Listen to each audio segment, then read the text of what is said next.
अस्सलामुअलैकुम dear students.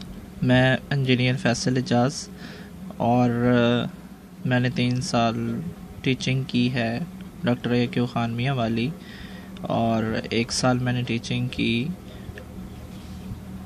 Government college of technology जोराबाद में। और आज हम कोशिश करेंगे कि चीज़ों को थोड़ा एक्सप्लोर करके देखें ताकि हमें उसका कंसेप्ट बन जाए हमारे ज़हन में। अच्छा, तो हम आज स्टार्ट करते हैं इसका इंट्रोडक्शन। डियर स्टूडेंट्स, यहाँ पे देखें लिखा है मुख्तलिफ़ इंडस्ट्री जिनमें चीज़ों की तिबई या कीमियाई हालत की तब्दीली वाक़या होती है। तिबई, इनमें जो इम्पोर्टेंट चीज़ें हैं वो उन पे आप नज़र रखें कि यहाँ पे लिखा है चीज़ों की तिबई या कीमियाई हालत। तिबई हालत मतलब, इसका मतलब है कि जिस तरह एक आइस का टुकड़ा है तो वो कन्वर्ट हो रहा है, अगर हम उसको टेम्परेचर देंगे तो वो पिघल जाएगा। तो इसका मतलब उसकी फ़िज़िकल कंडीशन चेंज हो रही ना। उसके बाद अगर हम उसी पानी को फ्रिज में रखेंगे तो वो बर्फ़ बन जाएगा, तो फिर उसकी अगेन फ़िज़िकल कंडीशन चेंज हो गई। तो इसका मतलब ये है। और कीमियाई हालत चेंज क्या, अगर हम जैसे हम चाय बनाते हैं और उसमें मुख्तलिफ़ इंग्रेडिएंट्स डालते हैं तो उसके जो इंग्रेडिएंट्स है वो एट द एंड कन्वर्ट हो जाते हैं एक डिफरेंट चीज़ में। तो वो जो चाय बनती है उसमें उन सब का मिक्सचर होता है, उन सब का टेस्ट का मिक्सचर होता है और वो एक चाय बन जाती है। मतलब एक केमिकल चेंज हो गया। ये जो चाय अगर बन गई, केमिकल चेंज हो गया, मतलब ये इरिवर्सिबल, कुछ रिवर्सिबल होते हैं, कुछ इरिवर्सिबल प्रोसेस होते हैं।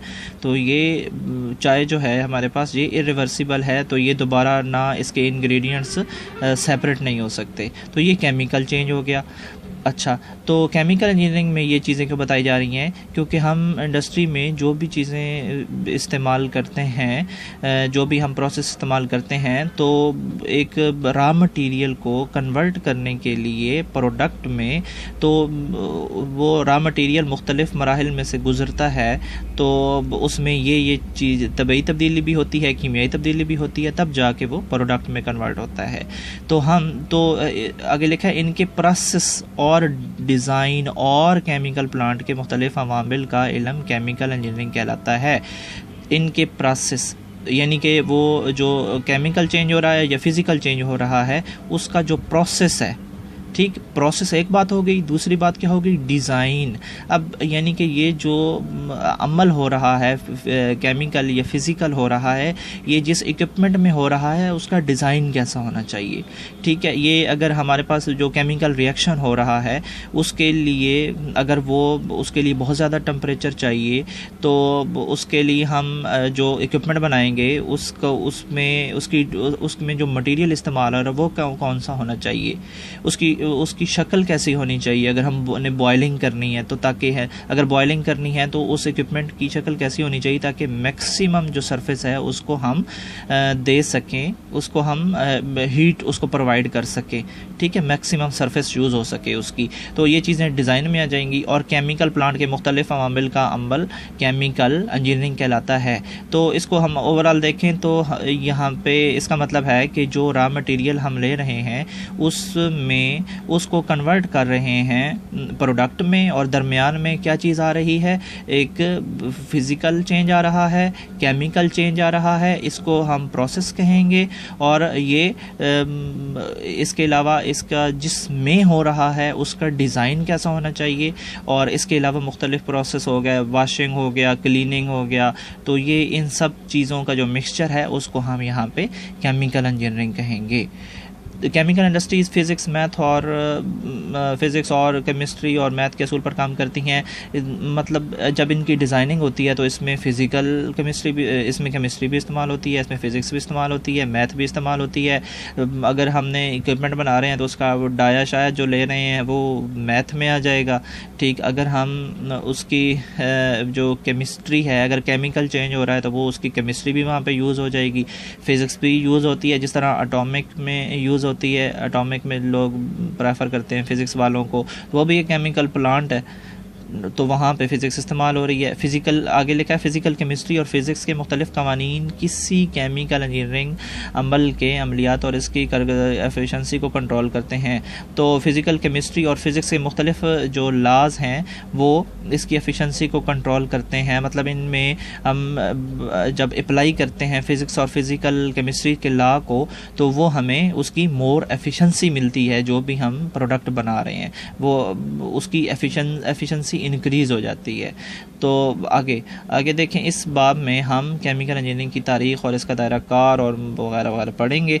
जहाँ इंग्लिश में लिखा है chemical engineering is a branch of engineering that applies physical sciences. अब आपने 1 2 3 4 कर लेने हैं, यानी कि chemical engineering branch of engineering that applies physical. जो केमिकल इंजीनियरिंग वो इंजीनियरिंग है जो कि अप्लाई करती है किस चीज़ को, फ़िज़िकल साइंसेस को। फ़िज़िकल साइंसेस में 2 चीज़ें आती हैं, फ़िज़िक्स और केमिस्ट्री सिर्फ, ठीक है।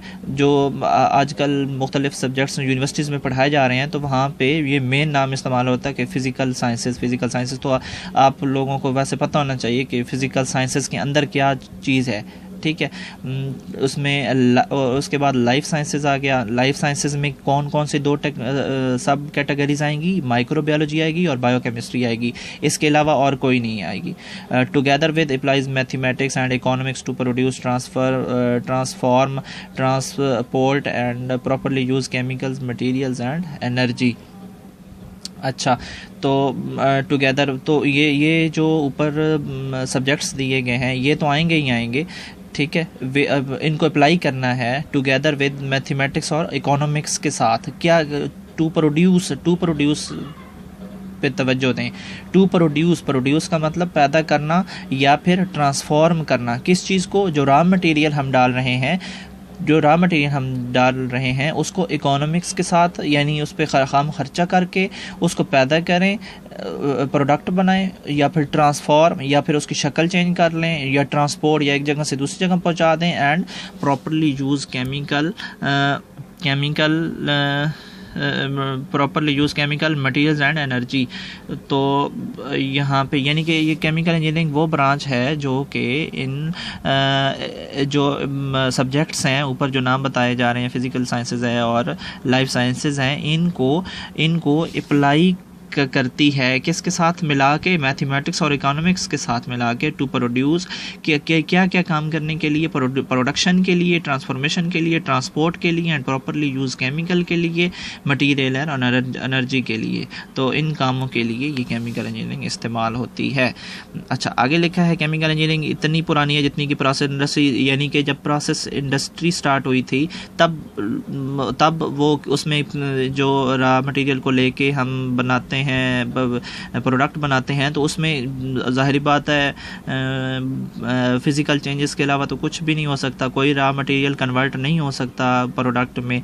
तो वहाँ पे जितनी वो पुरानी है इंडस्ट्री, वहाँ पे केमिकल इंजीनियरिंग भी पुरानी है। इसकी इब्तिदा उस वक्त हो गई थी जब पहली तहजीबों ने फर्मेंटेशन और एवेपोरेशन का अमल स्टार्ट किया था। पहली तहजीबों में जदीद केमिकल इंजीनियरिंग 19वीं सदी के दूसरे हिस्से में उभर कर सामने आई, यानी कि इसका मेन जो है स्टार्टिंग पॉइंट वो 19वीं सदी का स्टार्ट है, और चीज़ों के मुख्तलिफ केमिकल ऑपरेशंस की ज़रूरत पड़ी। यानी कि जब एक तो मसला ये था कि एवेपोरेशन और फर्मेंटेशन, लोगों ने, यानी कि जब आबादियाँ बढ़ने लगीं और लोगों की ज़रूरियात बढ़ने लगीं तो फिर वो काम जो लोग लार्ज स्मॉल स्केल पे करते हैं तो उसको लार्ज स्केल पे करने की ज़रूरत पड़ी, ठीक। तो उसके लिए अपनी इंजीनियरिंग को केमिकल, जहाँ पे लिखा है मुख्तलिफ केमिकल ऑपरेशंस की ज़रूरत पड़ी, यानी कि उसके ख़र्चे को, वो जो है आबादी को, उसके लिए प्रोडक्ट तैयार करने के लिए हमें जो ज़रूरत पड़ी तो हमें ये ऑपरेशन करने ज़रूरी थे। तो केमिकल इंजीनियरिंग ने बतौर ज़ादाना मज़मून अपनी तरक्की